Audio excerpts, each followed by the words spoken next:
Hello there, and welcome to Decorating Pages. I am your host, Kim Wanup. How you doing? How are you? How you been? How's it going? It's like mid-November, people. Like, the year is just blowing by us. It's unbelievable. I got a good one for you today. Again, are there nothing but good ones on this podcast? That's all I'm going to say. I bring you nothing but good stuff. Production designer Jess Gonchor talks about his new film Saturday Night, which captures the magic of the premiere of Saturday Night Live.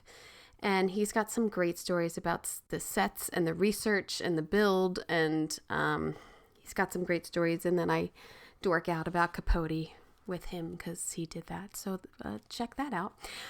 Coming up in a little bit. But let's talk about, I kind of have a big week. I'm not going to lie, people. Not really. Well, sort of. My parents are coming to town and my kid's birthday party. So that's stressful. But on good things that are happening, Thursday is the premiere of A Man on the Inside on Netflix. So I hope you check that out with production designer Ian Phillips. And it is a story which stars Ted Danson, created by Mike Schur, about a older man who goes undercover. And it's a beautiful story, beautifully told, and some phenomenal cast members. Sally Struthers is perfect, put it that way. And then I'm going to blank on her name, but she played Shug Avery in A Color Purple, and I didn't realize that she was cast. And when I went on stage and saw that she was there, all in my, I just kind of welled up with tears because I just couldn't believe I love The Color Purple. I love that film. I know all the song. I know everything she sings in it. So that song, Sister, just roared in my head. And it was just so cool to see her and her to be sitting in a chair I picked out. So there are really those moments where you just get seriously what am I doing with my life? This is crazy. This is awesome. And that was one of them. It caught me by surprise too. So yes, so I hope you check out A Man on the Inside, premiering on Netflix on Thursday. Also on Thursday is the fall finale of Dr. Odyssey. And it's quacking. That's all I can tell. I don't know if they put out any previews of that yet. It's a hobby or a phenomenon, I don't know, of something I didn't know that goes on in the world. It's not sexual. I'm sure we'll get to that on Dr. Odyssey, but no. So it was a fun little design that we were doing with all those, and multiples and multiples and multiples in the pool, and you'll see, quack quack, you'll see. If you watch it, you'll see. So yeah, that's fun on Thursday. I have 2 things going on. That never happens. How does that happen? It's crazy. Let's talk about what I'm watching. What is Wanup watching? Wanup got out to a preview this weekend. Wow. I saw the film Maria, starring Angelina Jolie, about Maria Callas, the opera singer. And the film takes place in the 70s and then has flashbacks all the way to the 40s, I believe. Production designed by Guy Hendricks Diaz and set decorated by Sandro Pirocazzi. Man, is that a stunning film. The costumes, the sets, the hair and makeup, everything about it is so cohesive, and it just makes me want to become obsessed with Maria Callas. And that I just love the fashion of then and how women dressed, and yeah, and it's shot in Paris. I don't know if it was shot in Paris, but it takes place in Paris. She lived in Paris. I mean, they definitely did some exteriors in Paris. I believe that, but yeah, what a great film. I definitely recommend it. She is phenomenal. The singing, the Q&A with the director and Angelina Jolie and Guy Hendricks, and the wardrobe Massimo guy, who was great, and the hair woman was great. But to see Angelina Jolie also in person was pretty stunning. She's so thin in the movie, but she's still pretty thin in person. But gorgeous, gorgeous. So yeah, that was great. I got out to see that. Then, I get some screeners coming in. I watched The Substance with Demi Moore.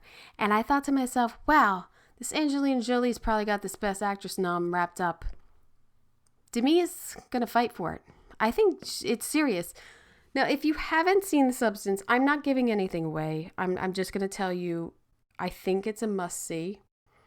I think Demi was a shoo-in till about 20 minutes left in the movie. And then, I don't know. That's all I'm going to say. But the design of that movie I love too. It's very stylized. And that was shot in Paris, which is supposed to be LA, I believe.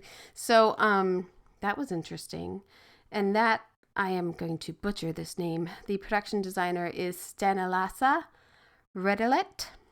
And set decorators, Cecilia Blum and Marianne de Villechabrol.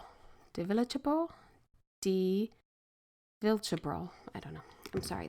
I believe they're French. So I butchered that. But The Substance is really good. It is something kind of out there and like out of the box. But Demi, I don't know who had more close-ups.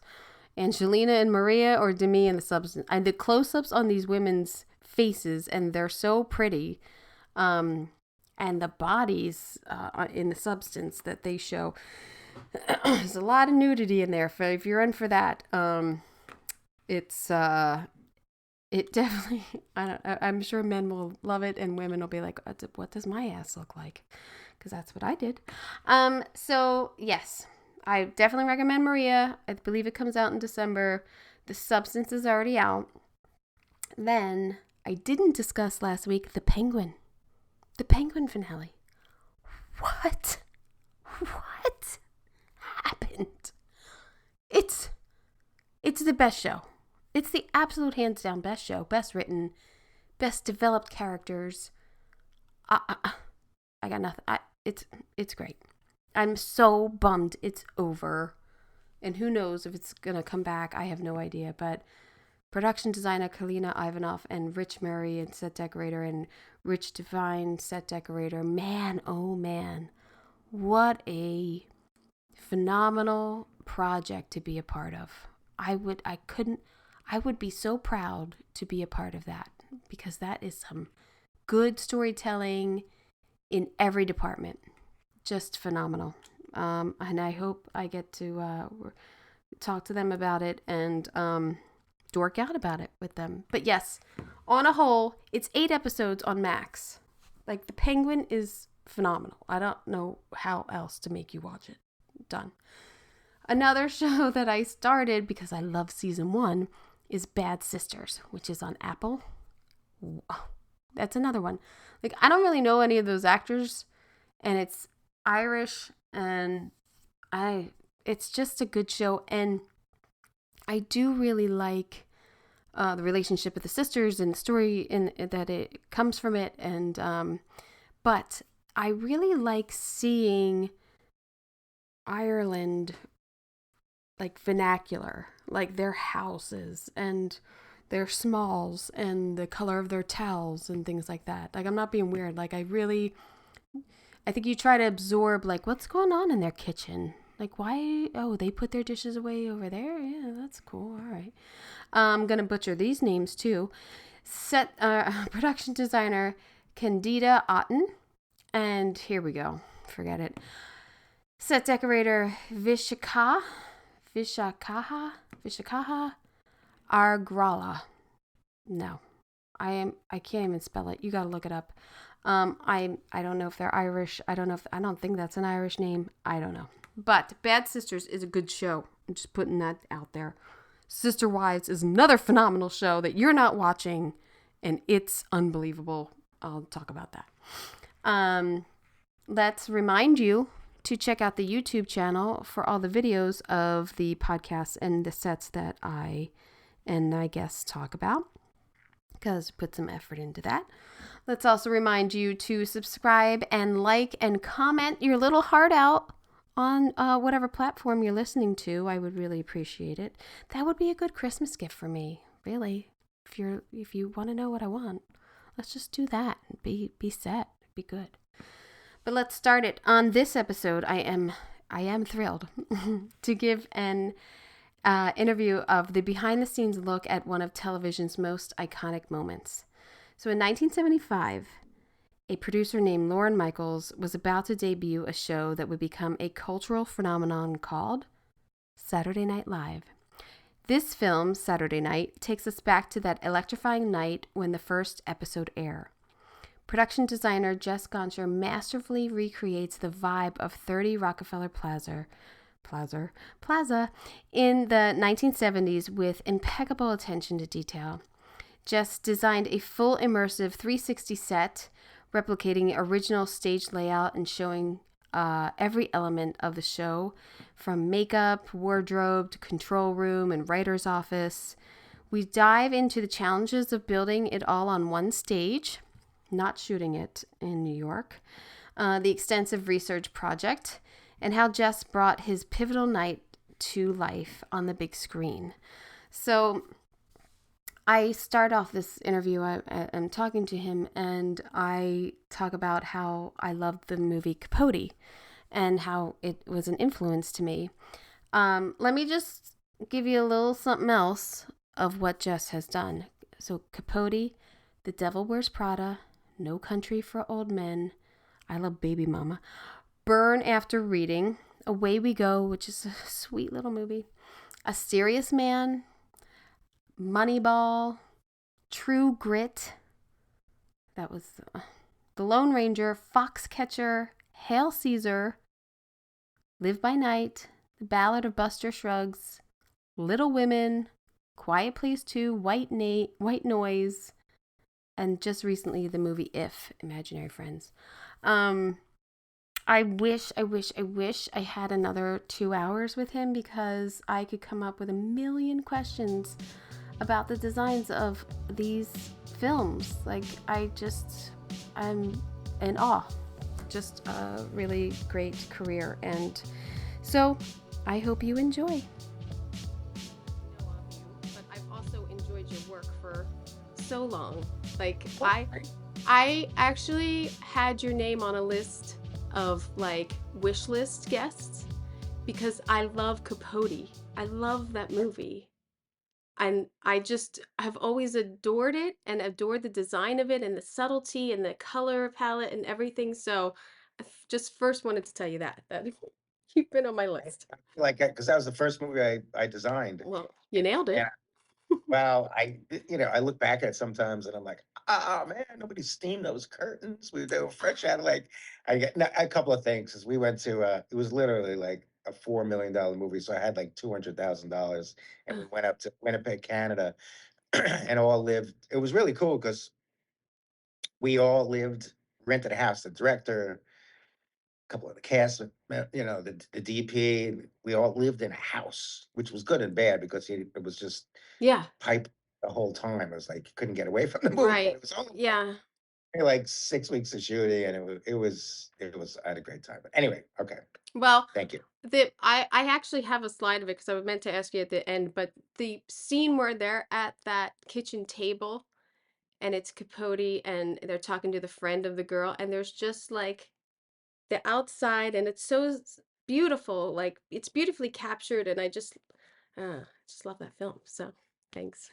Awesome. Thanks for Yeah, that. thank you. Yeah. Can I ask, how did you get into production design? Through theater, I was like, a theater kid in high school, and backstage stuff, and I was and early on, my friends and I, still my good friends today, we all joined the lighting crew at Mamaroneck High School in Mamaroneck, New Oh, York, nice. which is a little bit north of Manhattan, about, I don't know, 15 minutes or so. Um, it's a little above the Bronx. And we just, we liked it because we all worked on something together, and we all sort of saw that we were like good at this, and really loved the theater and loved helping tell a visual story, and we got to hang out Yeah. together, and we had the keys to the theater, and we go even went in there on weekends, and just it was our place. It was Yeah. our our happy, safe place. And I was like, I fucking love this, man. Yeah. This is just like I don't know why. I don't know how I could do this for the rest of my life, but I know I want to do it for the rest of my life. And then I was turns out that, you can actually make a living at doing it. So I was like, I'm doing the thing that I love to do with the people that I love, and I haven't really lost that um Yeah. in yet anyway. Yeah.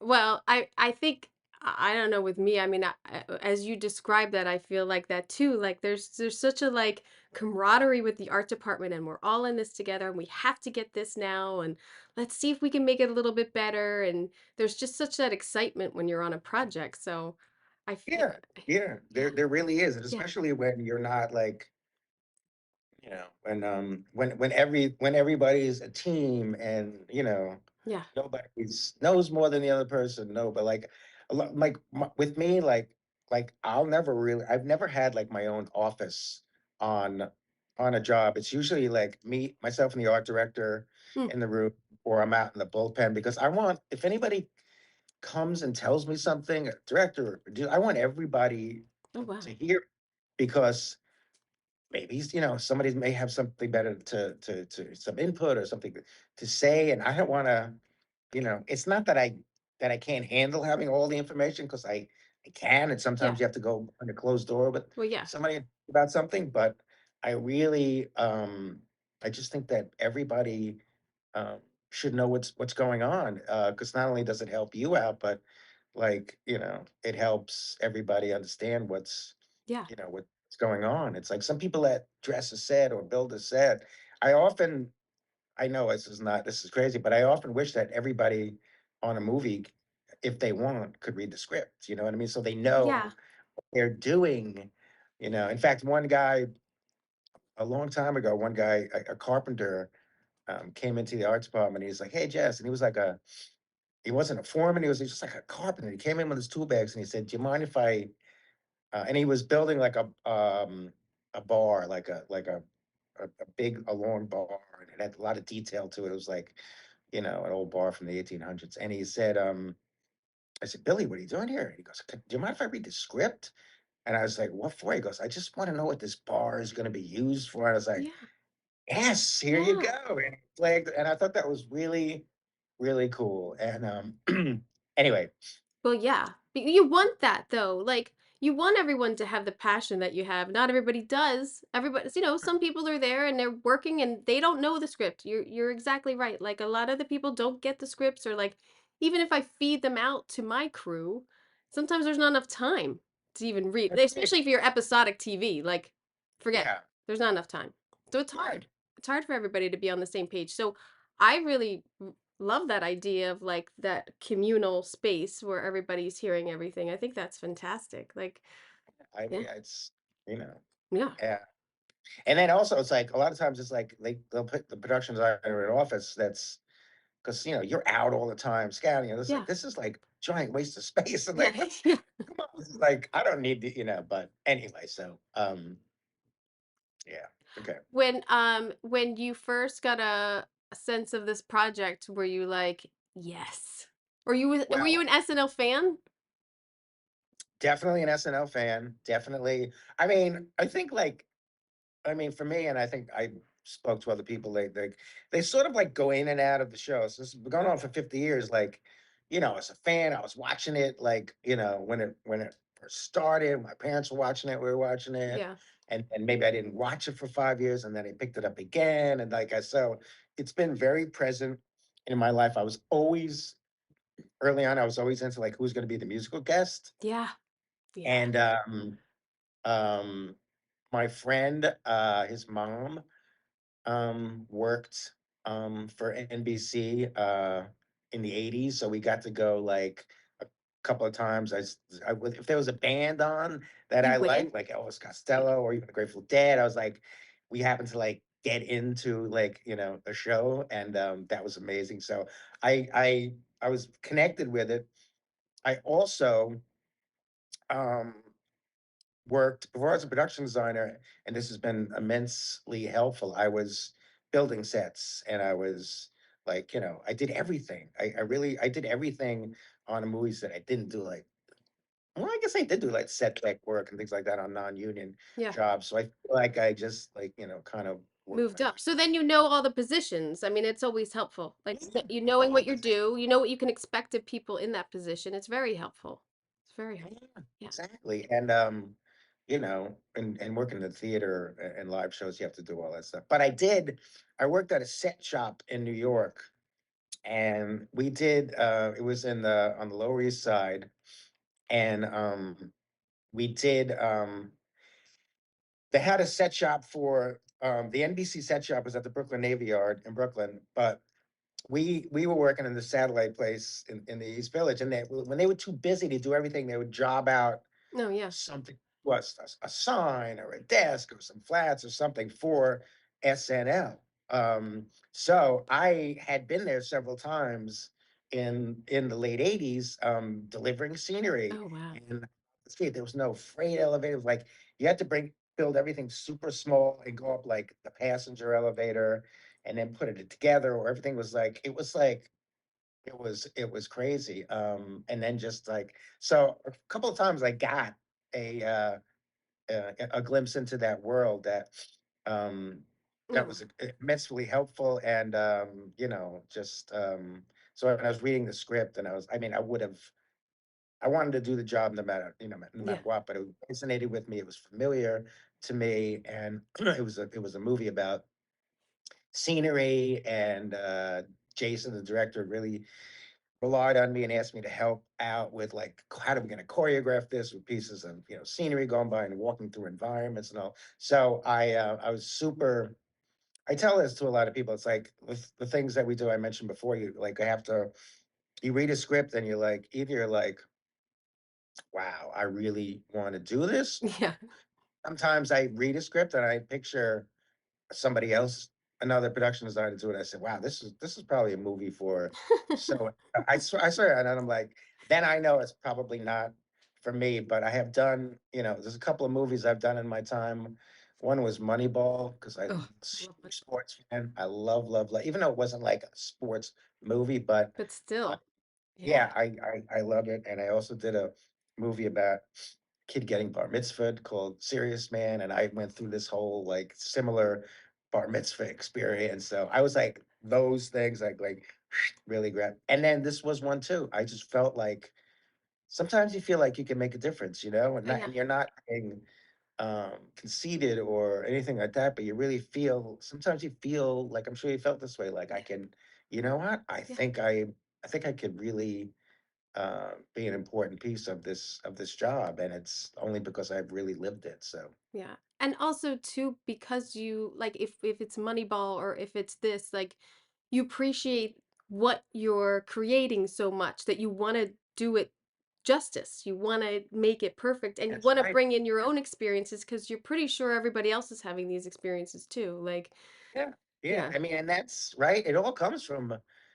I mean, our best creative work comes from, I think, like personal experience, Yeah. right? I mean, even Yeah. if it's a little piece of a set or a Yeah. color or something, it's always something that you have experienced. And as you get, older and you do more and more work, I think it just this stuff just that's it's really interesting because now that I'm talking about it out loud, it is like, the more you work at this job, I feel like the better you get Yeah. because the more experience you have.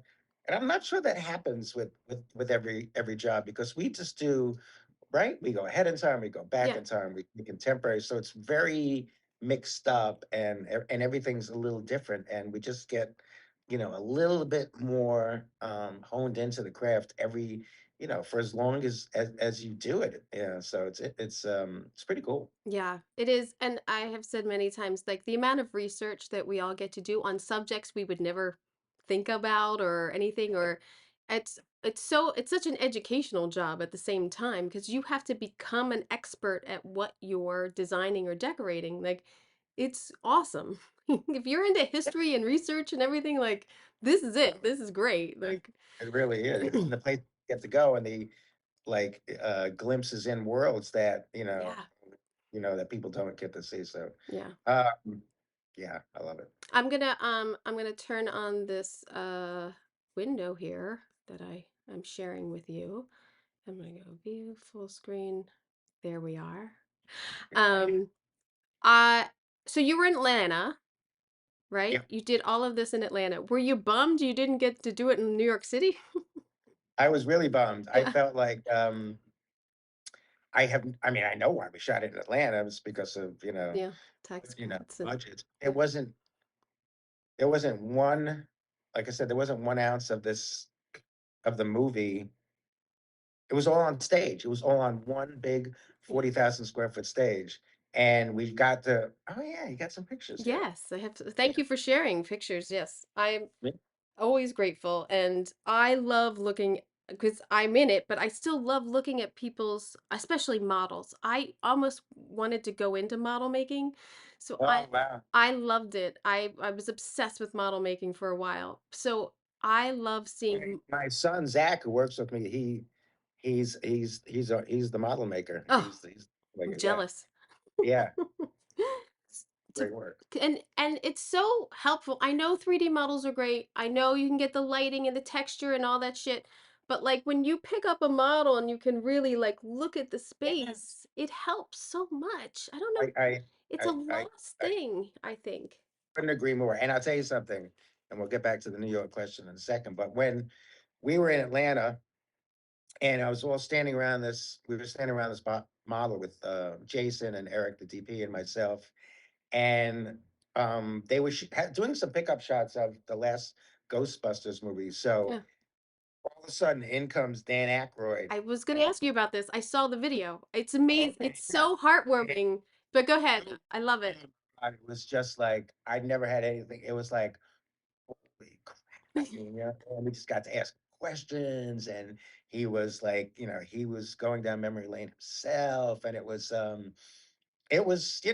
wild being able to actually talk to somebody that was there, episode one, which Right. we were, yeah, so it was cool. But yeah, but the New York thing, it would have been great to shoot it in New York, but I understand why, we went to Atlanta. Fortunately, um, at the beginning of the shoot, everybody, producers and directors, and they were like, Let's really try and do the exterior, the opening scene, and the ice skate and the Rockefeller Center ice skating stuff in Atlanta too." Oh, And I looked around and I pitched all these things, and they were gonna finally, fortunately, we all were like, I mean, we owe it to the movie oh and the yeah. and the audience to like, let's open this thing up at at the Marquee on 50th Street with Radio City in the background, and then we have to figure out a way to shoot there for 2 nights. It was only a 35-day shoot, Oh, so we have to shoot there for 2 nights. And fortunately, producers were great. They made it work, and oh, we that's shot good. outside that Marquee and the ice skating rink. Ice skating rink, we didn't get it all, so we had to rebuild some of it in on stage in Atlanta. But we got the majority of it on Oh yeah. location. So it worked out good. I had a really good crew. Claudia, the Bonfi, the decorator, was Oh, I love it. amazing. First time working with her, and we really, really hit it off. We really understood each other, and it was a wonderful experience. And she just crushed it. And it Oh, just is so many amazing. details. There's so So many many details in details. those sets. It's so amazing. Yep. And Um, I wanted to ask, so when you're building something like this and the script is all in this set, and I'm assuming you had a blueprint or you had some sort of layout from the studio or what it was, did you have to make a lot of adjustments to make the film work? Or what the is, thing is, it's like, if I'm looking at this model here, you probably can't see my so like you see where the stage area is, like I'll say, let's say you're this? cutting this. All right, so that where your cursor is, that's all. I'm saying that's all the backstage. So So if you that and that's all the stage. that's a stage. Where those bleachers are, everything from there, back towards the elevator banks, which is that. I had no idea what Okay. any of that like. Right. um, there is a main hallway that's still there, but This one. it has a control room, but it doesn't have dressing rooms, makeup rooms. So like I couldn't get in any of those doors. We did go back there. I did see a show. Um like I don't know, a few months before we started, building, just so actually it wasn't a show. I got to see a rehearsal there, which was pretty That's great to awesome. see all that moving parts and everything. But I had no idea um what was happening. Once you went through those stage doors, it was somewhat evident. There was no blueprint of it, but I watched the old episodes. There was a couple of things online from the great Eugene O'Neill, who designed the for the he Yeah. passed away, but for 50 years, 49 years, Yeah. he designed. So it's a little bit of evidence of that, and just sort of watching what went on. But all the other things, we sort of have to tailor made for the scenes and the dialogue, and Weird. things like that. So it was that I tried to honor what was done, as best as possible, and then and what everybody saw, which is what you have up here, which is there's a curtain in front of it, but that's the iconic home base. That's the brick platform that they used to all the guest hosts deliver their monologue on, or for the first season anyway. But there's like a tenement apartment behind that curtain, like a Lower East Side tenement apartment, Right. and then to the right of that was like the first skit that they was Wolverines with Belushi. Yeah. And then there was the band area for, in this case, it was Billy Preston. So all those three things I knew I wanted to just, copy as best as I could. Yeah. Was And then there different color choices? I only after I watched the movie, then I went back trying to find the whole episode like on YouTube, and I could only find the skits. So okay. I thought to myself, well, if you're making a whole movie, your color palette is what it is. Like you're not it would have taken it out, right? Yeah, like if that stage was like bright yellow or something and your color Oh palette was yeah, yeah. I muted. mean, I Yeah. mean, I just read a lot of articles about it, and the the the production designer, Eugene, he'd never done any television before. He'd never done any movies. He was like at Trinity Rep. He was the in Rhode Island. I think he taught at Brown. He was the resident, set designer for theater. And I Mm, think Lorne and the producers hired him because they wanted something that was not was different than everything else right. on TV. Those times, everything looked like a game show, and everything was like, the Brady Bunch hour or the Yeah. Partridge. They had all these like things on where they were taking shows that were dwindling out, and they would put the cast and they would do like song and dance numbers and things like that. Kind of like the number we had in the movie. Yeah. I have that later, but Um, but um, but I knew that they wanted to make the stage and the sets look like it was, downtown New York and a gritty Greenwich Village looking, environment. So yeah, so those sets, I knew that they were just going to be like, you know, um, I mean, the Billy Preston thing was quite colorful in a I graffiti know kind of way, I but forget if I um, have that. I don't know if I have. Oh, you there it you have is. it in, Yeah. oh, there, right Yeah. there. So that I know because the Billy Preston, they actually did something similar on the first episode, but we kept it fairly toned down, and this is actually a bright picture of it, but it fairly toned down. But everything else on that stage wanted to look like you were in a bar in Greenwich Village or on a street corner or something Yeah. like that. And that was good because it separated it from the rest of the set, which was quite colorful and active and Yeah. and vibrant and bright or moody or just all these things. So it was really, I know that one thing that was important with Jason, he said we're going to be flying through all these environments, so it would be great if we could individualize all of them so they're recognizable, when we come back to them or if we come back to them. And so I try to really like put a lot of personality, or in some cases no personality in some I environments. think I But there's have none of this, the thing, like if you go back to that picture for a second, this one. one more. The thing is, we were in a movie studio, but all the all those lights up there, Yeah, which that's are all set dressing. That's all. all you know, man, Yeah. you know, it's No, I all know. set.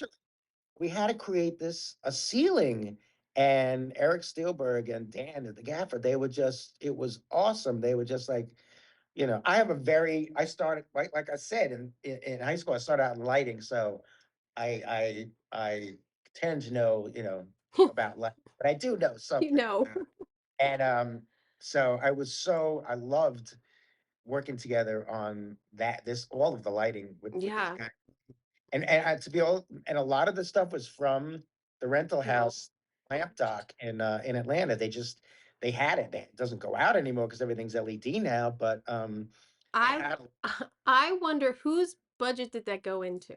Was that set dressing? Because they really use the lights. It should be lighting. no, I think it was some in Claudia's budget, Yeah. but I also think uh it doesn't happen. I know what you're saying. If you Yeah. see it on camera, but this was I think we shared the expense. Uh, but Yeah. if you see one another thing, another thing I wanted to get in the movies, you see the seats on the bleachers, those Yeah. blue seats. Um, at the time, Yankee Stadium was being renovated in '75, so the art department or set deck, whoever it was, went to Yankee Stadium because they put this No whole thing way. together in like the amount of time we built it was like over, I don't know, maybe 12 weeks from when we snapped out the lines on stage. So they brought the cameras in, and they had like I think less than that to do the original show. So they were like, "Oh my God, Oh we my gotta gosh. yeah, it's like, how are we gonna do this?" They went to Yankee Stadium and said, "Can we? I know you're renovating the stadium. You have all these. You pulled up all the seats. Can we? Smart. Yeah, can we borrow So 200?" smart. And I guess Steinbrenner was like, "Sure, you can borrow them. Your show's not gonna work, so I'm sure we'll get them 50 back." years later. But they never got them back, and those are the blue seats from Yankee Oh my Stadium. God, I don't that's think Yankee. fascinating. Yeah, I thought that this was a, I mean, I just thought, oh, they have, like here, like we have multicam stages set up. that's right. So Yeah, I three just assumed cameras. those were there and this was a multicam stage that they used for this. That's crazy. That's No, great. that was the thing, man. It was just like there was so much detail to get in there. And everybody, the cast, I don't know, it's the one set. I've been on long shoots and on stages before, and they get really stale and people need Right. sunshine. This Yeah. was like, maybe it's because we had like John Baptiste doing music, and it was really people like and all the extras, they just came back every day. They hardly lost any extra, so people enjoyed the environment. Oh, It was that's fun. great. I loved his Carlin too. And it took me a minute to figure out who he was. And I was like, who is I was Yeah, like, oh my God, that's really I was good. like, if somebody should do a George Carlin biopic because he was just Yeah. He nailed it. amazing, amazing. I love And and the and art the Phoebe department. Snow too. Yeah, go ahead. And Go ahead. no, and the woman behind the Phoebe Snow was another musical guest. Oh She was yeah. great. She was great. I was gonna say I love I mean the scene putting the bricks in and the guys just sitting there watching them on their break and then finally Yeah, jumping in is so like camaraderie of television people and film people at their best. Like, all right, fine, we'll help you. Like, we'll yeah. watch you I, suffer for a I while. no, the brick thing was great when I read it in the script, and then it really did a lot of things. I think it clearly told a time frame, and time is running out. Yeah, So the bricks, and it was like a clock, like tick, tick, tick, tick, yeah, getting all the bricks in place before the last one. It also showed that they were real bricks, how difficult an undertaking this was, and the lifting. Like it's easy to put down a piece of linoleum, but can you imagine like pallets of bricks going in yeah, there with mortar? It's like it made it like a heavy like struggle. And then also, like you said, the camaraderie of people jumping in at the last minute because they were all of a sudden they're on board with this thing and they think yeah, it's great to make sure the curtain goes at 8 o'clock and make sure that the show goes on at 11:30. So it did. The brick thing was cool. yeah. At first I was just like, oh, this is going to be a great way of telling time, but it also had those other elements in it which were which were awesome. Did you? Because now I'm thinking, oh Christ, did you shoot in somewhat kind of order? Because then I'd be like, well, what version of the bricks are we seeing? Like, you gotta They keep that continuity. we had a lot of different versions. There was loose bricks, there was bricks on sheets of plywood. They came in and out. They were like puzzle Mm, pieces. We had several variations of, and also a lot of them we made out of they sculpted out of foam, so so they were lighter, and you know what I mean. yeah, We had to be prepared for, yeah, because they would. It wasn't shot in continuity. I mean, it was, but the brick, actually was kind of shot in continuity, but the bricks we always, in and you know, out. always had to go back to doing something. The lights crashing down gag, that's huge. I mean, that's pretty close to those actors. At least it looks like it. If it's not like CGI'd, but like that's a There was big one, stunt on a little stage like yeah, that. there wasn't one. That was the thing I also liked about this thing. There wasn't one visual effect on the whole movie. Nah, awesome. That's awesome. Yeah, these lights were they cast special effects. Dan Sudik and company special. Um, they were plastic. They looked real. They were able to have lights in them, and and it was, yeah, they were really really real. And some of them were rubber. It's And great. yeah, like and I was afraid, man, these par cans gonna bounce around. What's gonna You're so? really Yeah, but it worked. It worked. I think we only did it twice, and it that was it, and it worked, and it was great. Um, and it was, you're right, it was very close to real actors. yeah. That's commendable for them too, because sometimes they get skittish, sometimes they don't want to do it, and then you got to cut away. And I also love, which I don't think I caught in the film when I was watching it, but these are all painted on. Yeah, Like that's like yeah, just yeah. scenery. Everything. Like get it in there, get it out. Like we don't have Yeah, time. yeah, including the curtains and that Yeah, or I think it's all like, yeah, Trump law. Yeah, yeah. um, Oh, that's so great. yeah, yeah. Like I said, coming from the theaters, so, I mean, I've done a lot of. I've been fortunate to do a lot of sort of theatrical type movies, but this was special, man. Yeah, so it was. Yeah, we had a couple really good scenic artists in Larry Clark, who's like an LA painter, but he was one of these people that moved to Atlanta, or went to Atlanta on some movie like 10 years ago, and just stayed because he was Oh yeah. working on all kinds of huge. He was amazing. And then you got this vintage camera that I read was there's only two left, and one was in Atlanta. That's crazy good luck. Yeah. Well, the Chapman The crane was in crane. Atlanta. Oh, the crane, yeah. I think maybe the camera too. But yeah, where do you get those? I think what? I don't know, his history, or I don't know where she got it from, but I mean, I History. originally looked at a bunch of at history for hire, but I'm not sure. I know we got some stuff from there, but the Mhm. camera crane, the Chapman crane, that I actually think there's only two of as well, and that one lives in the studios we were at That's in crazy. Atlanta. It was wild. It was wild. It's such a thing, and I've had it happen many times. The luck sometimes of like set pieces or like, just things that like, Yeah. how do we have It, that? How did we get that in time? That's crazy.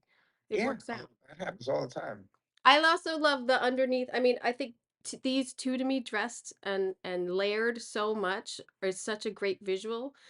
And then being able, you've created such a circulation throughout your spaces for these walk and talks. They're great Yeah. behind the scenes to Yeah. look at. I mean, it's kind of like what, when we build a set on stage and then whatever, like you'll go away to dress a set for, Yeah.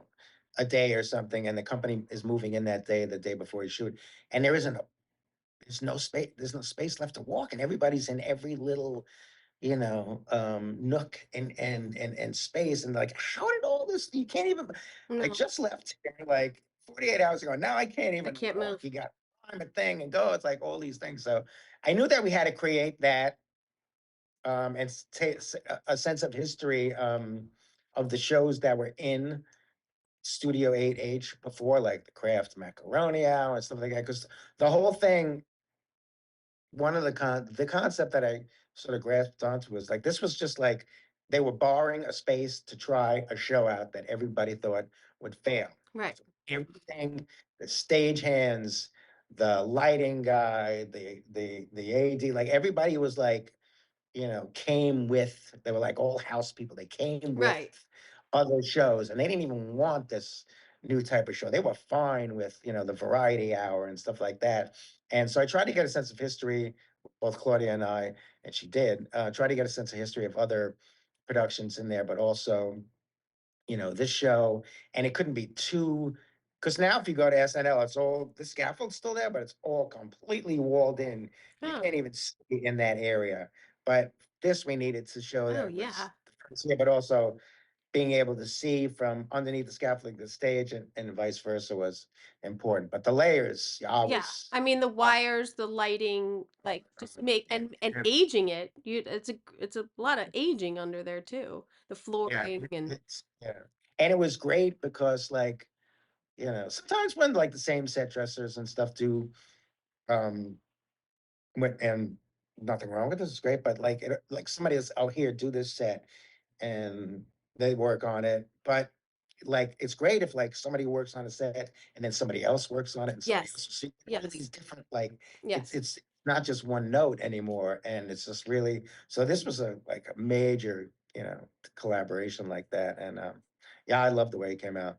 And then the hallways Yeah. which So this is hallway is still there. The main hallway from the elevators. And it's very formal. It's like kind of hasn't been touched that much mm, since studio was built for actually Arturo Toscanini, the conductor with the NBC Orchestra. They had like a live radio show from there, and it was that stage was built for oh him. wow. And so this is like a really, like a tuxedo, like a formal sort of hallway that is not this fancy anymore. They've kind of like lost some of this character, but it's still like an upscale. This is where the audience goes in, Mm. but also it's where you load in the scenery. It's like the same thing. It's crazy. That low, that door, that like Yep. 8-foot door, that's your scenery door? Yep. Or Yep. not even 8 foot. We It's had, probably seven we had a three. great elevator in the set on stage, but that doesn't exist. And because you needed to just open that freight Yeah. elevator. So it doesn't exist really. So that's something that we put in, but Oh, I'm yeah, this shocked. goes through this 8-foot door. I mean, I've never that's bucket list to go to SNL, but like I always thought there was like a big freight elevator that they could bring shit in. I didn't realize that the freight elevator leads through these doors and they'd have to bring scenery in there or anything. Yeah. That's Yeah. crazy. Yeah. Oh, that's crazy. I love the art deco-ness of like even like that building and 30 Rock and everything and bringing that into Yeah. here is really great. Yeah, and we felt like, and you could see in your photo here on the left, there's a set of double doors with a blue um, Oh, here, yeah. door, and that wasn't there in '75 either. There is a hallway there similar to that now, but it wasn't there in '75. It was everything went down this main hallway, but in our movie, it was like we had these kind of like a crossroads. Like either you're going either it's history or you're making history. Mm. So Oh, wow. it's like a crossroads. If you look at like the first shot where Lorne is there's a hesitation moment where he could walk to the stage down this deco hallway, which is the easy path, or he could take that other path to the left where that was like the backstage of it all. And that's where the inner guts of the whole Yeah. production was working. So that was a decision that we made early on, and it was I loved it. I loved it. It's great too because when you in the film when you're walking down all these hallways and the doors are open, you're seeing like, oh, makeup and there's costumes and there's the executives and there's it's Yeah, just you're feeling the energy. That's one of the things too. It's even though the time is ticking throughout the movie, the energy is always up in this film, which is hard to yeah, do. It's hard, even in the small state, like it's the energy is always up when he's in this control room. It's crazy. yeah. It's like it almost makes you sweat. No, I know, and I know I'm sure you've done control rooms before, and this 1975. I could tell you that there's nothing that works from 1975. Nothing. I mean, and and maybe a monitor or something like that, but it's like, you have to get all this. It was like 50 monitors in there, Yeah. and wanted them all. Nothing I was have burned in. that. It was all shot practically, and whether it was a live feed from one of those cameras that we got, or a commercial, or footage that was already shot, everything was synced up, and we shot it on film, 60 millimeters. So everything was synced up, and it was all real. So it was really hard to get all those monitors. You Yeah. know what I mean? So Oh my then you God. have to Yeah. build all those The fake fronts, brackets. Yeah. bezels, or the glass. Bezels. Is that what it is? Bezels? Yeah, bezel. Bezel Yeah. or something like that. Bevels? Yeah, bezel or bezels. Yes, I've built them before. Now I forget what they're called. No, I'm sure, and they're all so each one is it's like a big deal, and they have to have lights on them. It was the control room was a, as you know, having done one before, it's Yeah. massive undertaking. And then you gave this texture though on the back wall of all these papers and everything, and I just love and the old tape. Like I was like, oh my God, I have to. I I mean the wall texture is interesting too, and it gives you a sense of period. But for you to, Yeah, but then it's completely covered almost. So I love yeah. that We choice. had it, and I looked at the wall, and it was that old perforated acrylic Yeah, tile, here. which is cool, but also Jason didn't want, like, and the real control room, they're painted like black, you know Black, what I mean? right? Yeah.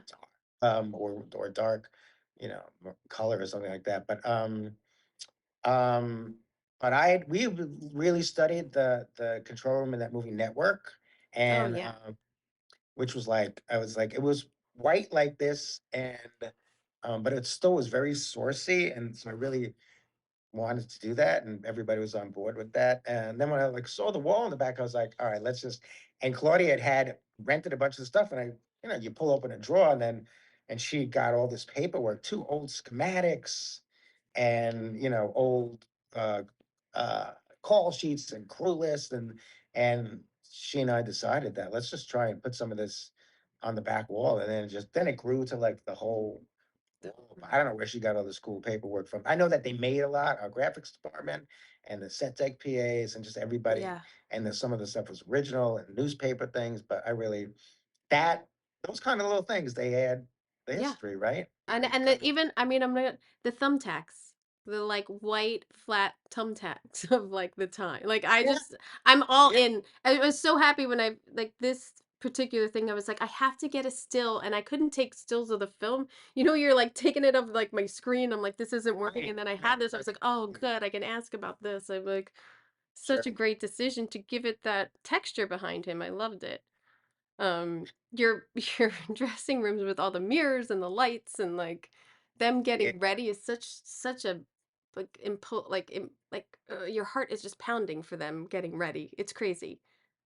I love yeah. it. This one was like kind of like in the middle of the set, literally in the middle of the set, and there was three doors. You could get in there from both the hallways and this little side hallway. So and it was just what people tend to hang out there. That's the one thing about this set, is that two things. Um, One is our department, the production offices in our department were, I don't know, like uh, 300 feet away from the stage.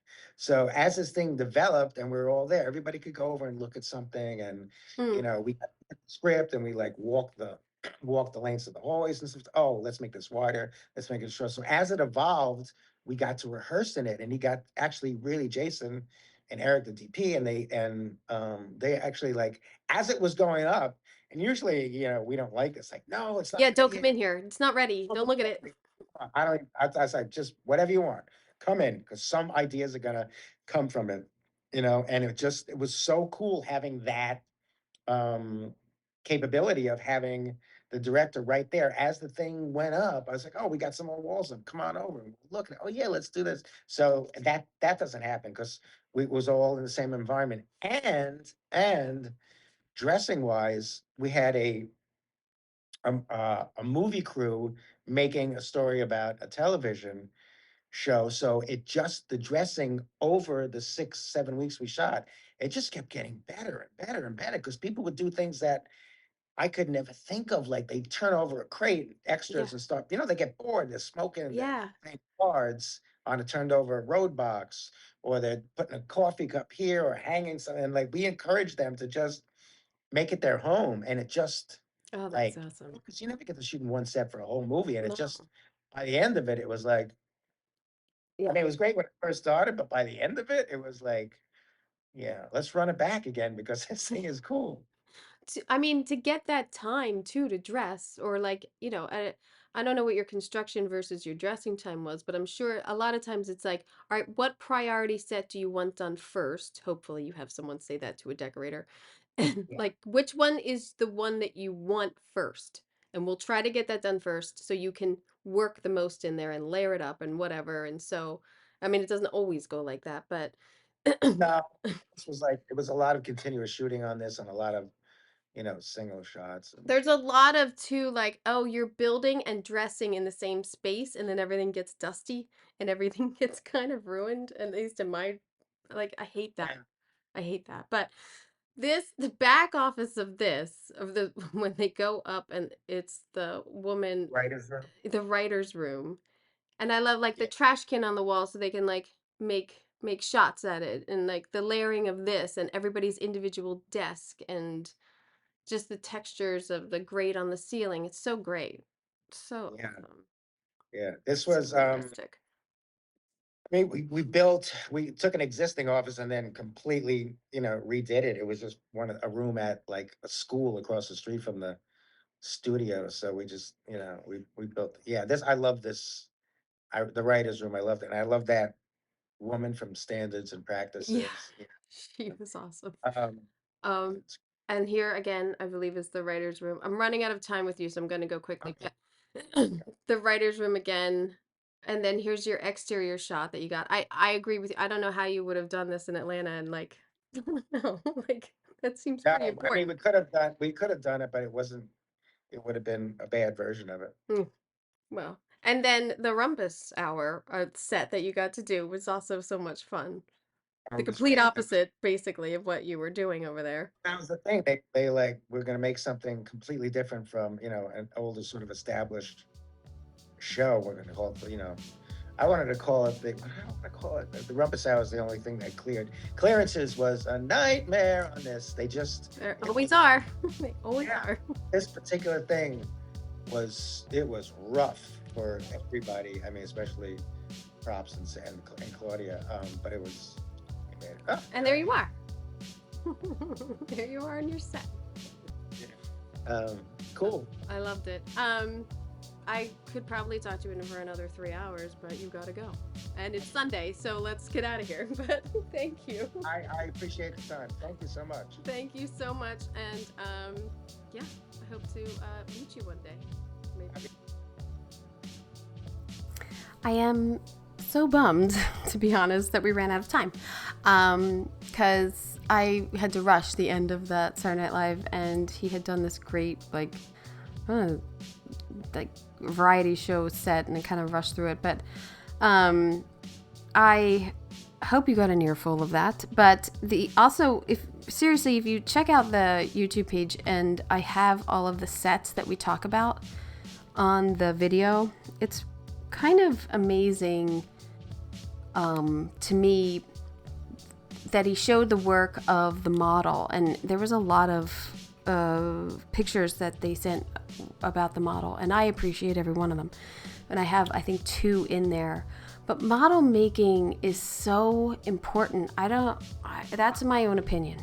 I know we all do it, even if you do it visually, I don't care. It's very important to get everyone on the same page, because I'm going to be honest with you, nobody's looking at your director's scout packet floor plans. No one. I can't even count how many scouts I've been on where even the director has been like, oh, what is going to happen here? And then the designer or the art director says, oh, we gave you a packet. And then they look at it like it's like, foreign language news. So I think too, I don't know if this goes on, but I think like in a director's class somewhere along the line should be how to read a floor plan. Or, that's why I think models are so great, because it's 3D and here's the space, especially when you're building from scratch and people have no idea what you're doing. Like you can envision it and especially when they put lines on the ground and like, oh, this is the space we're going to have for the makeup room and this is going to be the back office.